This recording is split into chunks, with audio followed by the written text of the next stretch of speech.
What's happening, y'all? Welcome to Game Day with Trey. This is your host, Trey, and let's talk about what we've all been waiting for. Yes, the moment has finally arrived, you guys. I'm talking LSU, Florida State, Orlando, Florida, Sunday night, 7:30 p.m., ABC. It's going down, y'all. And I hope y'all ready for it, man, because this is what everybody's been waiting for. Finally, the season is kicking off, and Florida State and LSU will bring us the game that everybody's been clamoring for since it ended last year. All right, so let's do a quick recap. Last year, Florida State played LSU, all right, in Florida State's second game, and I believe it was like LSU's first game of the year. They played them out there. It wasn't in Baton Rouge. It was actually in New Orleans. Uh, the game was close, man. It was more close though because of how the game ended. All right, so in the fourth quarter, Florida State was up 24-10, and then LSU just roared back, man. They got the ball back, scored a touchdown, and then they did a 99-yard drive, scored a touchdown on the 99-yard drive, and then Florida State blocked the point after attempt, which ended the game with a final score of 24-23. Florida State in that game last year was getting Florida State was getting 4 points, and of course, they covered that by winning. And the over-under was 50 and a half. All right. And of course, it went under. Now, if anybody remembers that game, okay, Jayden Daniels was under duress all game long. Okay. He was consistently being chased around by Florida State's defensive line. Jared Verse had a breakout game that game. He had 2 of the 4 sacks that Florida State got during that game. But Jayden Daniels, if I remember correctly, he ran for like 100 yards, 115 yards, something like that. And yeah, he ran for 115 yards, and they couldn't get the ball to Kayvon Butte. Now, Neighbors was kind of going off in the game a little bit, but Butte was not able to get the rock, and he was kind of throwing a hissy fit a little bit about it, not finishing his routes or whatever like that. And I think that kind of hurt LSU and hurt Brian Kelly in that game. Now, just to give you some more overcap of what these teams did last year, all right, LSU finished 10-4 overall. They finished 7-6 against the spread, while Florida State finished 10-3 overall and 8-4 against the spread. Now, this year, right now, LSU is ranked 5th in the nation. Florida State's ranked 8th. The spread is LSU minus 2.5. Over unders 56. Now, key players for this game: Jayden Daniels, the quarterback. He was sacked 45 times last year, by the way, for LSU. Malik Neighbors, wide receiver. Mason Taylor, Jason Taylor's son, I believe, or nephew. I think it's his son. And Harold Perkins, all right, youngster that wasn't there last year, I believe. He's a sophomore this year. So let's just look real quick. Yes, Harold. Yeah, he's a sophomore. Harold Perkins is a sophomore, man. So he was there last year, but he was ineffective. Now, the LSU does have a player that's suspended from this game, Mason Smith, 6'6", 310-pound defensive tackle. He's a beast, man, and he's going to be sorely missed in this game, seeing as how LSU's defensive line is not what LSU's defensive line has been. Remember, LSU lost 10 players, count them, 10 players to the NFL draft, all right, in this last draft. Only team that lost more players to the NFL draft in this last draft was Georgia. So when you're talking about LSU, you're talking about a team that's usually pretty stacked, and I'm not going to say that they're not pretty stacked this year, but they're not the usual LSU. Now, Brian Kelly has been able to bring in some of his players, so this is his second year as the head coach. I'm thinking that this is more of a team that's closer to the team that he wanted versus the team that he had last year. All right, he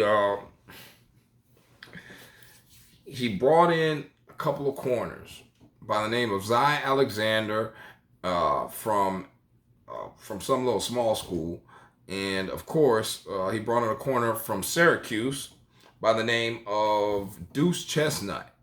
All right, so these two gentlemen are going to be tasked with the biggest task of the day, which is stopping Florida State's passing game. I mean, really, Florida State's rushing game is better than their passing game, but nonetheless, you got to stop those big wide receivers Florida State got out there.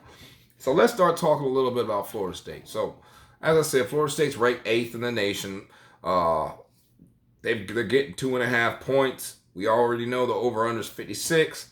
Last year, Florida State averaged 36.1 points a game, gave up 20.6 points a game, while LSU averaged 34.5 points a game and gave up 22.5 points a game. So as you can see, Florida State's offense and defense is just a little bit or a hair better than LSU's. Now, we do like to talk like the SEC is all high and mighty in this. Not disparaging the SEC, okay? The SEC has some great teams in it, but there's not a lot of great teams in it. In the West, though, the West is stacked. With the West, you got LSU, you got Alabama, you got A&M's over there. So, yeah, the West is kind of stacked, and it will be even more stacked once they get these other teams in. But I digress. Let me get back to this game, man. So when you're talking about Florida State, you're talking about a quarterback by the name of Jayden Daniels. He's a 4-year starter. He's, man, he's a dog. I like the youngster, okay? He grew on me last year. So Jayden Daniels last year threw for, Jayden Daniels threw for 3,214 yards, 24 touchdowns, 5 interceptions. He rushed for 7 touchdowns and 417 yards. While the opposing quarterback, Jayden Daniels, he actually led the team in rushing for LSU. I forgot to mention that for you guys. He also had 11 rushing touchdowns. Hence how he had that 115 yards against Florida State last year when they played. Getting back to Florida State and some more things you got to watch for. You got to watch for that trio of running backs, okay? They got, of course, Trey Benson, Tua Philly, Holmes, which is the transfer from Penn State, okay, which is replacing Ward, who left on the transfer portal. All right, then you got Johnny Wilson at wide receiver, 6'7", 235 pounds. You got 6'4" Keon Coleman from Michigan State transfer. Yeah, he was the best wide receiver they got, so now he's down in Florida State, running that offense with a great quarterback in Jayden Daniels. This could be something. Could be something to watch, you guys. All right. Then you got the defensive end, Jared Verse. All right. Last year, Florida State was number 4 against the pass in all of college football, and I believe they were like 82nd or something like that against the run. All right, which means that this game, if LSU could find a way to run the ball, then they could do something. But the problem is that LSU's offensive line is no match for that Florida State defensive line. Like, this is really going to be a battle in the trenches, and Florida State has the advantage on the offensive line and the defensive line. This is going to, I really feel sorry for, I don't feel sorry because I'm a Florida State fan, but I do feel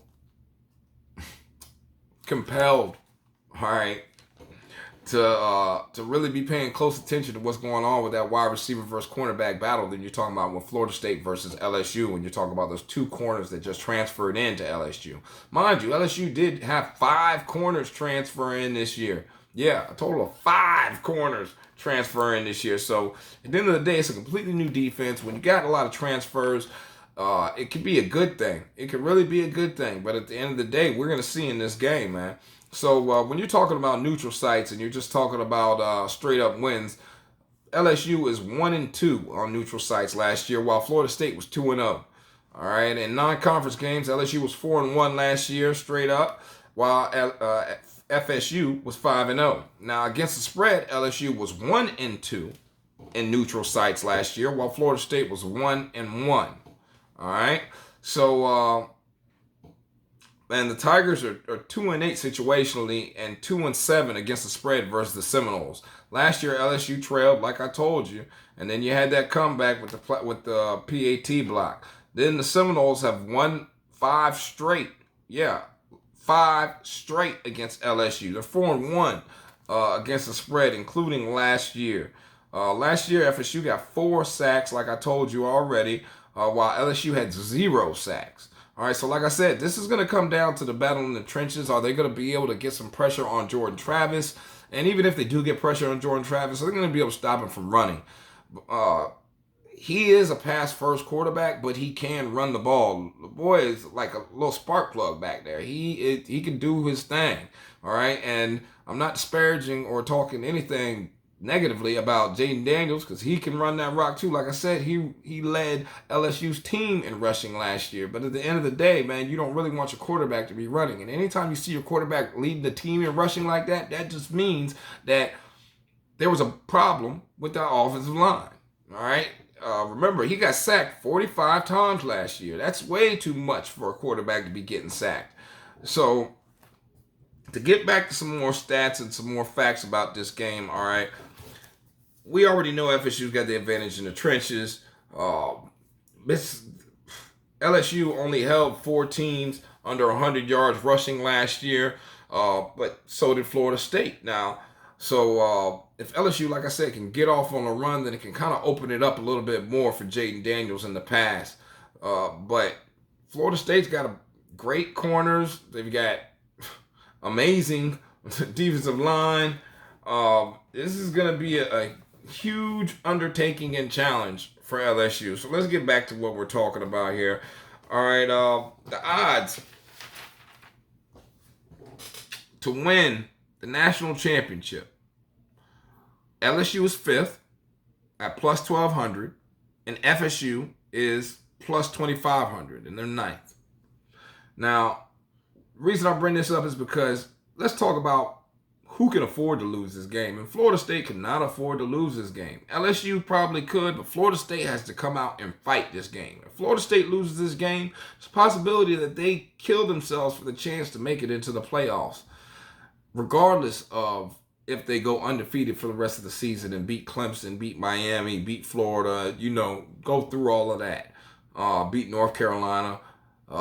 But yeah, so Florida State really has to win this game if they want to have hopes for the national title. Whereas LSU can do the same thing they did last year. If LSU is able to lose this game against Florida State, somehow finish the rest of the season, don't lose any more games, beat Alabama, and go to the SEC championship game, then, it can all work out for LSU to make the playoffs. But at the end of the day, if Florida State wants to make it, they got to win this game. All right, now, Brian Kelly won the SEC West last year, and if he wants to make his name ring throughout the SEC, he has to do what needs to be done, which is repeat in that SEC West. And that's going to be a tough task when you got your first game versus Florida State, which doesn't count against you conference-wise, but it does as far as the type of energy and the type of game that you're going to have to put out there to beat a team like Florida State. Now, when you're talking about Mike Norvell, this is his first opportunity to actually take the next step. Can Mike Norvell bring Florida State out of the mud that it's been in since Jimbo Fisher left? All right. If he doesn't do it this year, man, they're going to be clamoring and calling for his head again, like they were last year. But the thing is, he stepped up. So at the end of the day, he's got to do what he's got to do. He also has a couple transfers, major transfers, like the running back I told you about earlier. Holmes from Penn State. Then you got Jaheim Bell, tight end slash running back. When I say tight end slash running back, I mean tight end slash running back. We're looking at 6'6", 6'3", 233-pound athletic freak. He can move. He can run the ball from the backfield. He can run sweeps. He can do jet sweeps. He's got good hands. Run a decent route. I don't anticipate to see something like what we saw from McDonald last year when in this exact game when McDonald got hit in the face mask with the ball from a dart pass from Jordan Travis and did not hear from McDonald again. I expect to hear a little bit from Jaheim Bell in this game. I expect Mike Norvell to step his game up on his play calling this year early. By the way, if you didn't know, Florida State last year averaged 10.2 points per game in the first quarter. So expect them to come out hard and fast. And that could mean trouble for LSU, which is why I've kind of got to go against what the rest of the world is saying right now. Now, the whole world is saying LSU right now. The whole world's saying LSU. They've been saying it all summer. And I think it's more or less because of the fact that LSU plays in the SEC, which is understandable. It's cool. SEC is a tough division, but you got to respect the fact that when you playing FSU, you playing a team that is a SEC team that's playing in the ACC. All right? This is a team that could definitely survive, especially if you put them over there in the SEC East. Come on now. I'm not going to name them. I don't have to name them, but we're talking about Kentucky and of the world and Vanderbilts of the world and things like that. Come on now, man. Florida State could definitely survive in the SEC East. They battle the Gators every year. But needless to say, we're talking about LSU game versus Florida State. I'm taking Florida State plus the 2.5 or wherever you can get it, but I'm most likely sure that it's at 2.5 still. As far as over-under, I'm taking the under. I'm not sure about the scoring from LSU's quarterback, Jayden Daniels, linking up with Neighbors, going against this Florida State defense. Last year, it was 24-10 all the way until the fourth quarter, and then they kind of put it together, and they put together 2 miraculous drives. Not anticipating something like that happening this year, especially in the state of Florida when they weren't, because last year they were playing in Louisiana, more of a home thing, even though they're called neutral sites, man. But I got to go against the rest of the world right now. I'm telling you that Florida State plus 2.5 is the direction that you got to go. And you got to take the under in this one, man. Because I really don't know if LSU's offense will put up the numbers that is needed to get to that number. All right? But y'all let me know in the comments, man. Now, I got something new I'm going to be trying to do on every Friday. I'm going to be going through all the comments that come throughout the week, whether it's through one of my shorts or whether it's through the videos. Any of the comments, we're going to go through them at the end of the week, maybe Saturday or Friday or something like that, and I'll respond to the comments live on video. All right? But that's it. I hope y'all enjoyed it. This is the Florida State LSU preview, picks and odds. Y'all have a blessed day. Stay safe, man. And go Noles.